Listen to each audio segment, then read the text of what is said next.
Tudo bem? Nesse vídeo aqui vamos falar um pouquinho sobre como interpretar uma ressonância de abdômen superior. Então, existem várias formas e você vai encontrar a sua. Eu vou mostrar para vocês como eu gosto de fazer. Então, a gente pode começar usando essas duas sequências aqui, ó. Essas duas sequências são sequências axiais ponderadas em T2. A gente sabe que é T2 porque a água está branca e nós temos aqui também líquido no abdômen. Nesse caso, existe uma patologia, eu escolhi por esse motivo, né? Então a gente sabe que isso aqui são dois T2. Qual que é a diferença entre eles?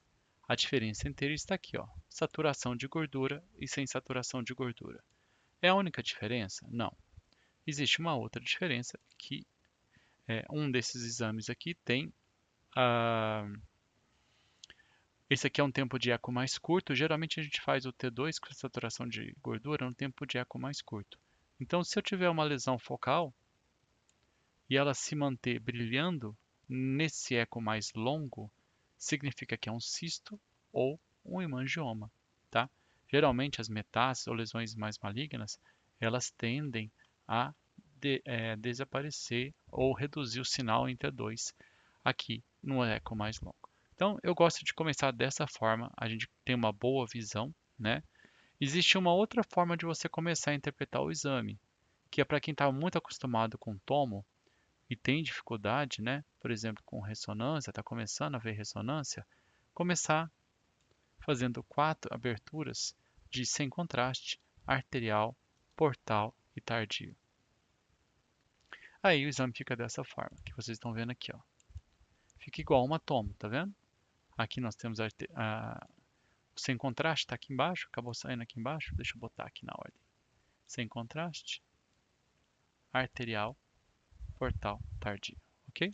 Então vocês percebem que se a gente olhar essa imagem aqui que eu estou mexendo aqui nesse ponto, ó, é uma tomografia, né? Só que por ressonância. Todas elas ponderadas em T1, todas elas com saturação de gordura. Por que, que a gente faz T1 saturação de gordura? Porque assim torna mais fácil nós caracterizarmos o realce pelo contraste, ok? Se você está tendo dificuldade de saber, por exemplo, se isso aqui é um cisto, se ele realçou mesmo ou não, e comparar aqui, porque, por exemplo, nesse caso aqui, o paciente teve uma pequena variação da movimentação do intestino, do estômago ou problema da respiração, você pode vir cá e subtrair a imagem na sua estação. Eu uso o Osiris, eu pago, eu prefiro, né? Mas aí você consegue subtrair a imagem, né? E ver que realmente naquela lesão que a gente tinha descrito lá, visto lá em cima no fígado, não realça, então é um cisto mesmo. Então, você pode começar dessas duas formas. Aí voltando para o que é básico, né? Para o ponto principal aqui. Se a gente voltar para o ponto principal, a gente volta, por exemplo, tem gente que gosta do T2 sem saturação e eco longo, porque o que é muito água que fica muito brilhante, o que não é água não brilha tanto, então parece que é mais fácil ver ele. Pelo menos é o que os residentes de informação me dizem, que acham mais fácil. Aí a gente vai pegar a difusão. Nós temos a difusão aqui, ó. Nesse exame foi feito um B de 50 e um B de 800, que é o B que a gente chama de B mais alto, né? Aí você coloca a difusão lado a lado, né? Para você ver o que realmente é legal. Isso aqui é uma difusão de pelve. Deixa eu pegar a difusão do abdômen. Aqui, do abdômen superior. E aí você consegue ver onde teve restrição verdadeira à difusão ou não. Claro que aí o que tiver com alto sinal, né, uma lesão focal que tiver com alto sinal, por exemplo, aí você volta lá e compara no ADC para ver se houve restrição à difusão ou não. Então, essa é a forma que eu gosto de usar para interpretar. Depois disso, nesse ponto aqui, você pode chamar as sequências adicionais, né? Que elas, cada uma delas tem um motivo delas estar ali. O ADC para comparar com a difusão, e aqui nós temos, por exemplo, ó, o em fase e fora de fase, o IP e o OP.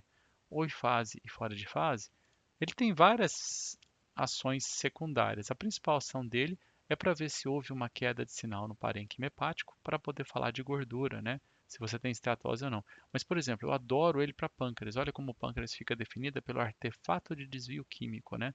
Ele faz uma pseudocápsula no pâncreas, então ele me ajuda em algumas coisas de pâncreas, ele me ajuda em alguns pontos em adrenal, por causa desse artefato de desvio clínico, eu consigo, é mais fácil para o meu olho, talvez, identificar lesões focais, certo?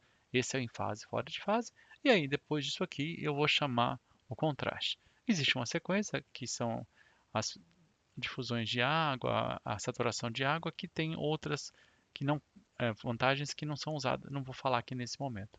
Mas existe ainda uma outra sequência no final, que a gente usa por diversos motivos, que é o coronal T2, esse feito em apneia, né? Tá aqui. E ele é muito bom para isso, é uma visão panorâmica, você vê muito bem a adrenal nele, tá vendo? E você vê muito bem o que é diafragma, o que é líquido no pulmão, e ele também é muito bom, na minha visão, para ver intestino. Ó, a gente vê claramente as alças, eu consigo ver o colo transverso. Eu gosto de seguir o intestino nele, aqui, e poder descrever o que eu estou vendo e o que eu não estou vendo de alças intestinais. Então, basicamente são essas as sequências que a gente tem no abdômen superior, e essa é a forma que eu gosto de usar para interpretar.